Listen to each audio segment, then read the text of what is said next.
స్కూల్కి వెళ్ళే పిల్లలకి అప్పుడు తల్లికి వందనం ఉన్నారు అధ్యక్ష. ఈ మీరు పెట్టిన సూపర్ 6 లోనే మరి తల్లికి వందనంలో ఏం చెప్పారు అధ్యక్ష? పేటెంట్ అయిపోయింది అధ్యక్ష. అది నా సోదరుడు మంత్రి గారు లేనప్పుడు ఆయన గురించి మాట్లాడకూడదు, కానీ పేటెంట్ అయిపోయింది అధ్యక్ష. ఎవరు నోటని చూస్తాను నీకు 15 నీకు 15 నీకు 15 నీకు 15 అని. అది పేటెంట్ అయిపోయి సాక్షాత్తు మన ఇప్పుడున్న ముఖ్యమంత్రి గారు సభల్లో కూడా ఆయన కూడా చెప్పారు అధ్యక్ష, నీకు 15 నీకు 15 అని.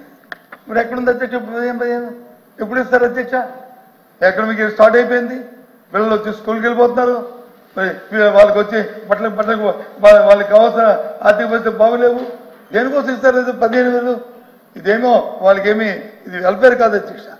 ఏదైతే గ్రామీణ ప్రాంతంలో ప్రజలు ఉన్నారో ఆ గ్రామీణ ప్రాంతంలో ఉన్న ప్రజలు వాళ్ళ పిల్లలు వచ్చి పని పాటికి పంపించకంట, వాళ్ళు వచ్చి ఏ వృత్తులకో పంపించకంట, వ్యవసాయానికో దానికి పంపించకంట, వాళ్ళకి చేతుడుగా ఉండాలని, మా పిల్లలు కూడా స్కూల్కి వెళ్ళాలి చదువుకోవాలని వాళ్ళ హక్కుని కాపాడాలని ప్రభుత్వం చేసింది అధ్యక్ష. అంతేగాని ఇంకో ఉద్దేశం కాదు. సరే దాన్ని ఒకరికి కాదు, మేము ప్రతి పిల్లలకి మేము తల్లికి ఇస్తాం అంటే మేము పిల్లలకి ఇస్తాం, ఓకే ఫైన్, మేము కూడా అమ్మ తల్లికి ఇస్తే మంచిది అనుకున్నాం. మరి ఎప్పుడు ఇస్తారు? దానికి కేటాయింపు ఏది? దాని ఎక్కడ బీజీ సార్ ఇది మంచిది కాదు సార్. సార్ ఇది మంచిది కాదు, ఇది మంచిది కాదు. ఆయన మాట్లాడమండి కూర్చుంటాను మాట్లాడండి సార్. ఎవరైనా మాట్లాడతారంటే నాకే అభ్యంతరం లేదు, కూర్చుంటాను. వాళ్ళు మాట్లాడమని నేను మళ్ళీ మాట్లాడతాను, నాకేం అభ్యంతరం లేదు, ప్లీజ్ నాకు అభ్యంతరం లేదు. ఎప్పుడు ఇస్తాను? ఇదే బడ్జెటే బాబు, బడ్జెట్ కదా సార్. ఒక్క నిమిషం ఎల్సిటీ మీద ఒక్క నిమిషం సార్. నేనా ఎల్సిటీ మీద ఎల్సిటీ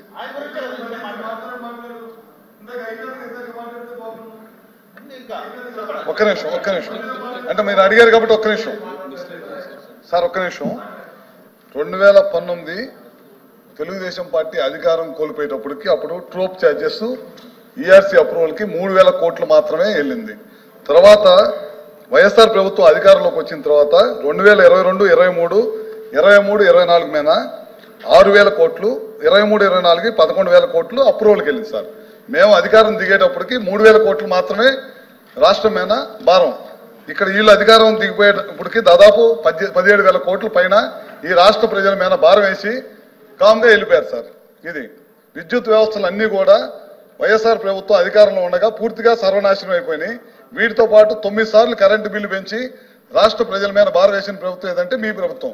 మా ప్రభుత్వంలో 14 to 19 మేము అధికారం చేపట్టేతలకి ఉమ్మడి రాష్ట్రంగా డివైడ్ అయిపోయేటప్పటికి 6 నుంచి 10 దాకా, సాయంత్రం 6 నుంచి 10 దాకా కరెంటు తీసి కరెంటు వాడితే కనుక ఫైన్లు వేసే పరిస్థితి నుంచి మిగులు విద్యుత్ తీసుకొచ్చి మేము దిగిపోయడానికి మీకు అప్పచెబితే ఈ రాష్ట్రంలో వ్యవస్థలన్నీ కూడా సర్వనాశనం చేయడమే కాకుండా ప్రజల మీద భారం వేయటమే కాకుండా ప్రతి సంవత్సరం కూడా 6 నుంచి 7% వినియోగం పెరిగింది.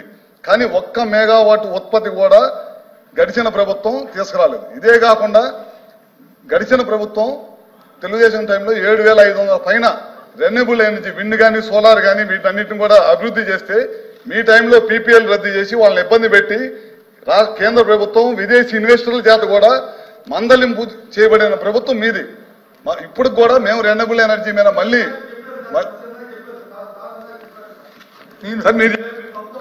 నేను తప్పుదా పట్టించలేదు రవి గారు, నేను తప్పుదో పట్టించను. నేను చెప్పింది ఏంటి, మీరు చెప్తుంది ఏంటి? నేను చెప్పింది ఏదైతే మీరు ట్రోప్ ఛార్జీలు వేస్తున్నారో, ఏదైతే ఇందాక వచ్చి పవర్ ఛార్జీ పెంచుదామని చెప్పి ఇందాక మీరు బిల్లు పెట్టారో వాటి మీద నేను మాట్లాడుతూ ఆ రోజు ఆర్థిక పరిస్థితి దృష్ట్యా కరెంటు వచ్చి డయాబెటీస్ ఎంత ఉన్నాయి, 14-19 ఎంత ఉన్నాయి, 19-24 ఎంత ఉన్నాయి, దయచేసి అది వెరిఫై చేయండి. 45,000 కోట్ల రూపాయలని మేము వచ్చి డిస్కౌంట్లకు ఇచ్చాం, ఆదుకున్నాము. కాబట్టి మీరు కూడా పనిచేస్తే బాగుంటుంది కదా, డిస్కౌంట్లకు ఇచ్చి ఇవ్వకంట. దాంతోపాటు ఇది వచ్చే సంవత్సరం కాదు అధ్యక్ష, ఎన్నికలైన సంవత్సరం అధ్యక్ష. ఎన్నికల్లో మీరేం చెప్పారు? నేను అది అడిగాను, కరెంటు ఛార్జీలు పెంచం కదా, ఉన్న ఛార్జీ కూడా తగ్గిస్తా ఉన్నారు. మీకు ఇవన్నీ తెలుసు ఏమన్నారు? నాకు ఇవన్నీ తెలుసు అన్నారు కదా. మీకు ఆర్థిక పరిస్థితి తెలిసే కదా, కొత్తగా ఏమీ కొత్త పార్టీ ఏం కాదు కదా సార్.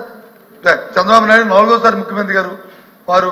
మా కేశవ్ గారు అయితే ఆయన పిఎస్సి చైర్మన్ గారు చేశారు. ఆయనకి అన్ని విషయాలు తెలుసు. ఎవరు దాచినా సరే ఆయన దగ్గర దాగవు పిఎస్సి చైర్మన్ కి. దాంతోపాటు సుదీర్ఘకాలం వారు వచ్చి అపోజిషన్ ఉన్నారు, తెలుసు. ఏ విషయం నేను అడుగుతుంది అది అడిగాను. మీరు అడిగితే అది మానేసి మీరు వచ్చి రాజకీయ ఉపన్యాసిస్తే ఎలా రవి గారు చెప్పండి దయచేసి. నేను ఇచ్చింది నేను అడిగింది అది. కాబట్టి దయచేసి సబ్జెక్ట్ వచ్చి మీరు ఇంటర్వ్యూ అవుతారని కూర్చున్నాను. నాకు అర్థం అయిపోయింది ఇది. మీరు మాట్లాడడం మాట్లాడండి. దీని మీద మళ్ళీ ఇప్పుడు వద్దు దయచేసి.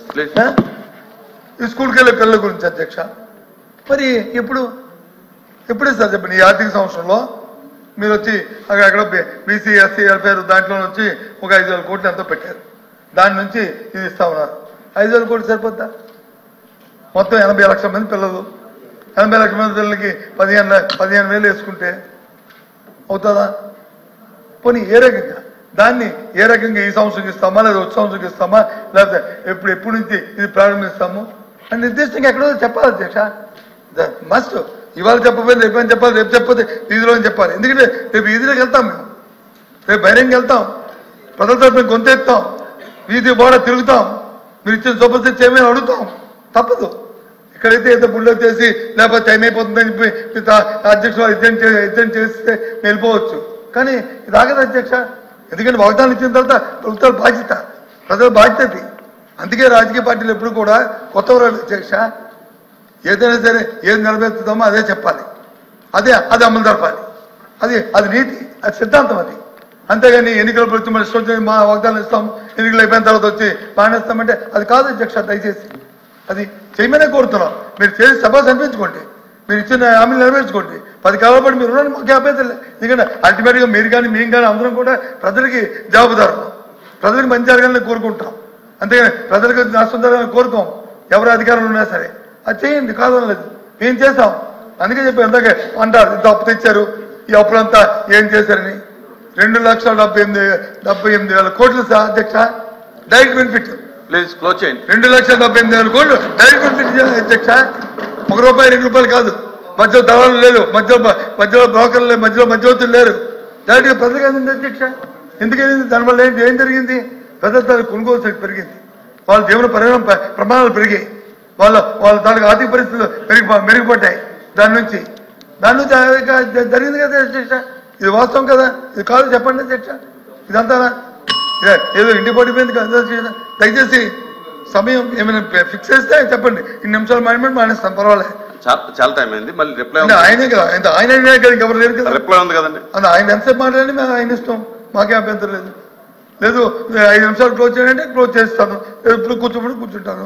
మీరు ఎందుకంటే మీరు తమ బెల్ల కొట్టారనుకోండి, అది సాంప్రదాయం కాదు. నాలాంటి వాటికి నేను బెల్ల కొట్టించుకోకూడదు. మీరు 10 మినిట్స్ అందుకని చెప్తాను. అది నాకు టైం ఫిక్స్ చేసే టైంలో నేను క్లోజ్ చేస్తాను. 10 మినిట్స్ క్లోజ్. ఎందుకంటే అది మర్యాదగా ఉండదు. చైర్మన్ గారితో బెల్ల కొట్టిస్తే అది మర్యాదగా ఉండదు. అందుకని దయచేసి అపార్థం చేసుకోవచ్చు. సరే, thank you sir, thank you. అందుకు నేను అడిగాను అధ్యక్ష, ఆ విషయం గురించి అడిగాను అధ్యక్ష. ఒకటే కాదు అధ్యక్ష, ఇందాక అది చెప్పారు ఆడబిడ్డని ఇదన్నారు. 10 నిమిషాలు నిన్న వాళ్ళకి అందరికీ ఇస్తామన్నారు. ఎప్పుడు ఇస్తారు? నిన్న మా సభ్యులతో క్వశ్చన్ వేశారు. ఆయన క్వశ్చన్ వేయడంలోనే ఆయన తన పొరపాటు అయిన క్వశ్చన్ వేశారు. ఏమని 50 సంవత్సరాలు నిండిన మహిళలకి వచ్చి ఎప్పుడు మీరు వచ్చి పెన్షన్ ఇస్తారు, మీరు ఇచ్చిన ఎన్నికలు వాగ్దానం కానీ. దాంట్లో మంత్రి గారు వచ్చి తెలుగులో చెప్పారు. కొత్త మంత్రి గారు అయినా సరే నిజంగా ఎప్సెట్ నిజంగా చెప్తాను సభాముఖంగా. ఎందుకు మీరు అడిగింది వచ్చి కొత్త పథకం అడగలేదు కదా, ఎంతమంది 50 సంవత్సరాలు ఉన్నారో అడిగారు. నాకు ఇంకో డబ్బు కార్మికులని లేకపోతే ఇంకోటని లేకపోతే ఈ కార్మికులని వాళ్ళకి ఇచ్చింది మాత్రం 12 లక్షల మంది ఉన్నారని చెప్పారు. Okay fine. ఇప్పుడు అడుగుతుంది ఏంటి? ఏదైతే సూపర్ సిక్స్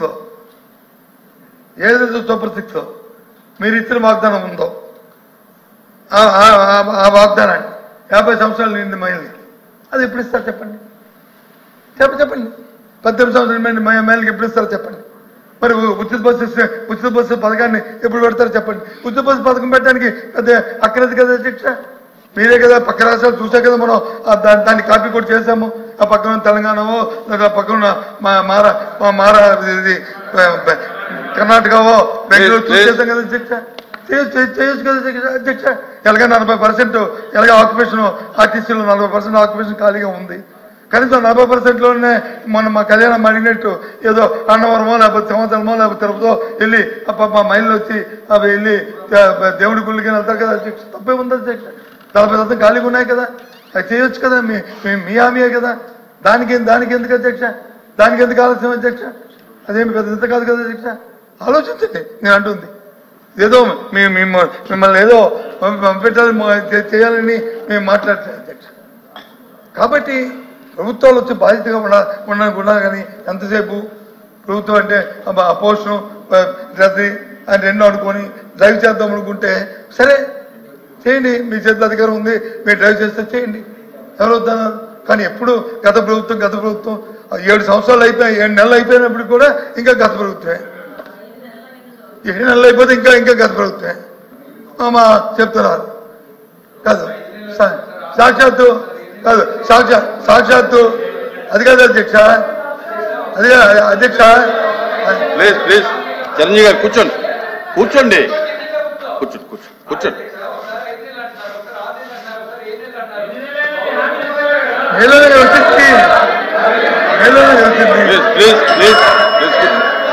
కూర్చోండి కూర్చోండి చిరంజీవి గారు కూర్చోండి ప్లీజ్ కూర్చోండి కూర్చోండి. అరే కూర్చోండి